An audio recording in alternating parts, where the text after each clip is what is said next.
ಕರೆದೆ ವೇದಿಕೆ ಮಹಾಬಲೇಶ್ವರ ಹುಣಸೆ ಅವರು 66ನೇ ಇಸ್ವಿಯಲ್ಲಿ ನಾವಿಬ್ಬರು ಕನ್ನಡ ಶಾಲೆ ಜೊತೆಗೆ ಓದ್ದವು.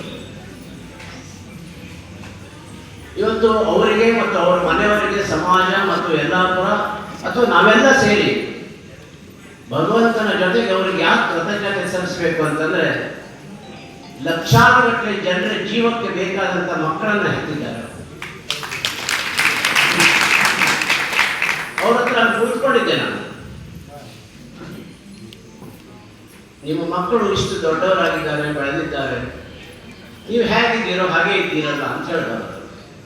ಅವರು ನಮ್ದು ವೇದವಾಕ್ಯ ಹೇಳಿದ್ರು, ನಾನಾಗಲಿ, ನಮ್ಮ ಮನೆಯವರಾಗಲಿ, ನಮ್ಮ ಮಕ್ಕಳಾಗಲಿ, ನಮ್ಮ ಸೊಸೆಯಂದರಾಗಲಿ, 3+3 ಮೊಮ್ಮಕ್ಕಳಾಗಲಿ, ನಮ್ಮೆಲ್ಲರದ್ದು ಒಂದೇ ಒಂದು ಧ್ಯೇಯ ಅಥವಾ ಒಂದು ತತ್ವ ಏನು ಅಂತಂದ್ರೆ, ಕರ್ತವ್ಯನೇ ನಮ್ಮ ದೇವರು ಅಂತೇಳಿ ಅವ್ರಿಗೆ ಕಲಿಸಿದ್ದಾರೆ ಮಕ್ಕಳಿಗೆ ಅಂತಂದು.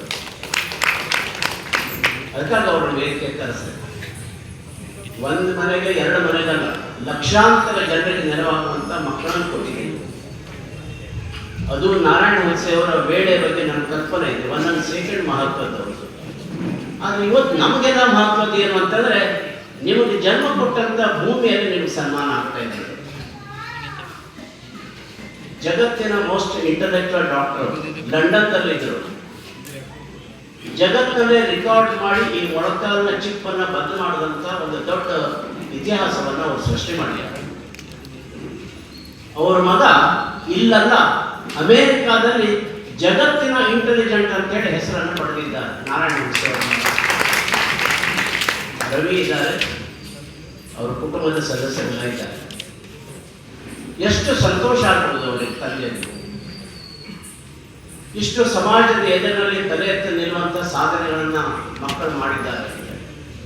ಅವರು ಎಷ್ಟು ಸರಳ ಅಂದರೆ, ಡಾಕ್ಟರು ಯಲ್ಲಾಪುರದವರು, ಉತ್ತರ ಕನ್ನಡ ಜಿಲ್ಲೆಯವರು ಯಾರಾದರೂ ಹೋದ್ರೆ ತಮ್ಮ ಮನೆಗೆ ಬಂದಂಥ ಅತಿಥಿ ಹಾಗೆ ಟ್ರೀಟ್ ಮಾಡ್ತಾರೆ. ಡಾಕ್ಟರ್ ನಾರಾಯಣ ಹುಣಸೆ ಅಷ್ಟು ಪ್ರೀತಿ ಮಾಡ್ತಾರೆ ಜನರಲ್ಲಿ. ಅವರು ಎಷ್ಟು ಎತ್ತರಕ್ಕಿದ್ದಾರೆ ಅಂತಂದ್ರೆ, ನಾವ್ಯಾರೂ ಸಹಿತ ಅದನ್ನು ಊಹೆ ಮಾಡಲಿಕ್ಕೆ ಸಾಧ್ಯತೆ ಇಲ್ಲ. ನಾನು ಅದನ್ನು ಪ್ರೇಕ್ಷೆ ಅಥವಾ ಉದಾಹರಣೆಯಾಗಿ ಹೇಳೋದಿಲ್ಲ.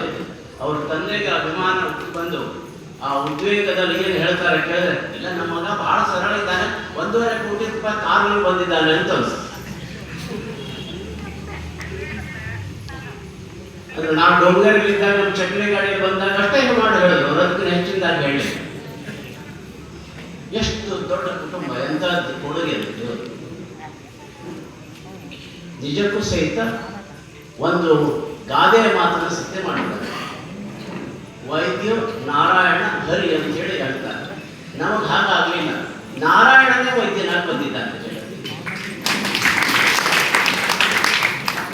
ಅಷ್ಟು ತುಂಬಿದ ಕೊಡ ಅವರು.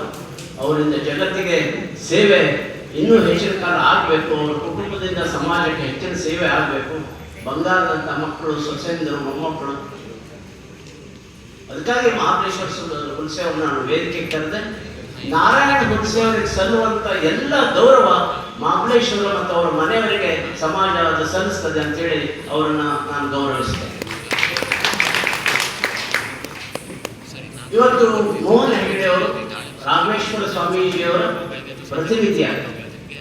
ಅವರ ಶಾಸನ ಆ ಶಾಖೆ